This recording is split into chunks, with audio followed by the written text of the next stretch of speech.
When you mention Sega and arcades together, there are any number of titles that come to mind, and everyone has their own defining Sega arcade game. For those raised on the Master System and Mega Drive, there's a good chance it will be something like Altered Beast, Golden Axe or Shinobi. For myself, it's something else.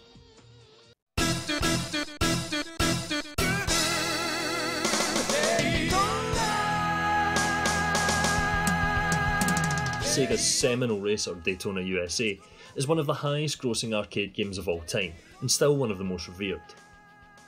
Developed for the then brand new Model 2 board by Sega's legendary AM2 team, it would initially receive a limited release in Japan during the summer of '93, before exploding worldwide in April of 1994.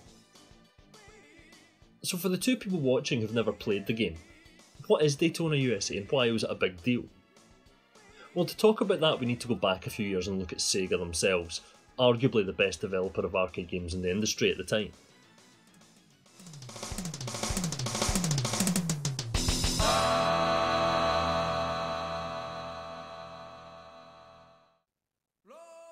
Sega's Amusement Machine Research and Development Division No. 2, or AM2 as they're more commonly known, were the team responsible for iconic titles such as Outrun, Hang On, Afterburner and Virtua Racing. They had always been pushing at the boundaries of what arcade racers could do. In 1992 they had released Virtua Racing, their first ever fully 3D racer, and one which was soon to be ported to the Mega Drive as well as an enhanced port for the 32X. Its success and critical acclaim demonstrated that there was an appetite and desire for more games in this mould, and that 3D graphics had finally reached a point where the technology was both powerful and cheap enough to make games with them financially viable. So what was the next step? While Virtua Racing had helped pioneer the 3D racing game, Daytona USA would take that technology to the next level. The Model 2 hardware allowed Sega to craft a game far beyond anything other developers were able to put out in arcades, and that home hardware wouldn't be able to touch for years. Basic Gurad shaded 3D models were replaced with filtered, fully texture mapped polygons and a stable 60 frames per second. That frame rate would be one of the defining features of the game, and something that none of the versions released for the Saturn would get anywhere near. Daytona USA, as the name might suggest, focuses on American NASCAR style racing. Big, bulky cars competing against a large number of others to complete the required number of laps quicker than their rivals. It was reportedly inspired by director-producer Toshihiro Nagoshi, seeing the sport during a visit to the US.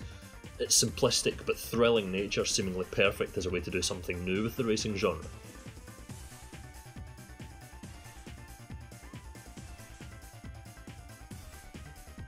As with a couple of the games I've spoken about before, Daytona USA is a game where you're far more likely to hear it before you see it. Takenobu Mitsuyoshi's now iconic Let's Go Away is the very definition of catchy, and to think of Daytona USA is to think of it. But when you do see it, it's an absolute joy to behold. Bright blue skies, bold colourful vehicles, and that majestic 60 frames per second still make it a treat to look at, even though it's now almost 25 years old. Sitting in that seat, putting your hands on the wheel and pushing down on that throttle is a joy that's never quite subsided, and it plays as well today as it did all those years ago. Now, unlike the ports that followed, the arcade release of Daytona USA only had 3 tracks. The first of these, 37 Speedway, is the closest to a real NASCAR track. Essentially a giant oval, it's the only track in the game that has a rolling start, and takes place over 8 laps with 40 cars at once. It's the most iconic track in the game simply because it's the easy option. It's the one most people will play. It's got a few notable features though. Sonic the Hedgehog, carved into the mountainside, makes a cameo appearance, and the slot machine style reels located throughout the stage can be stopped by well-timed presses of the start button. Get 3 sevens and you'll get an extra 7 seconds of time.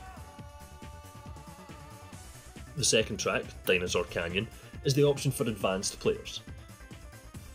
Here the number of laps and competitors is reduced to 4 and 20 respectively, but it's far more challenging than 37 Speedway. There are numerous times where only well-judged drifts and control of the throttle and brake will allow the player to complete the 4 laps in time. It's also noticeably different from a NASCAR style track and is instead far more like something that might be found in a more traditional racing game. Finally, we have Seaside Street Galaxy, the final track in the game and the one designated as appropriate for expert players. As with Dinosaur Canyon, the number of laps is reduced, this time to 2, but the number of racers goes up again to 30. As you might expect, it is substantially tougher, as well as longer than the 2 preceding tracks. It's a hard drive with some tight, tough corners, though there are some nice long straights where you can put the pedal down. It also features another cameo, this time with Jeffrey from Virtua Fighter appearing as a statue which can be made to breakdance if you stop and press the start button. If there's one thing that I struggle with when it comes to Daytona USA, it's the handling. The cars can be quite difficult to get to grips with, especially on the second and third tracks where the ability to drift the vehicles and control them properly is essential. That's not to say the handling is bad, far from it. It's just that it takes some practice and some experience to really be able to nail some of the trickier turns that the game throws at you. Something that most people just dropping the occasional 50 pence into it will never really get. For those willing to spend the time, and indeed the money, required to truly master the vehicles, it's highly rewarding. Ultimately, Daytona USA has an almost infectious joy to it. It's fun, it's colourful, it has a soundtrack that puts a smile on your face. In multiplayer, especially if you manage to take part in an 8-player link-up game, it's truly one of gaming's greatest experiences. More than anything, it's Sega, at the absolute peak of their powers. Before the 32X, before the Saturn fell to PlayStation and N64, before the Dreamcast and their last hurrah. This is Sega when they still had the power to make the best arcade games in the world. Coming up next time on Arcade Attacks. Serve the public trust, protect the innocent, uphold the law.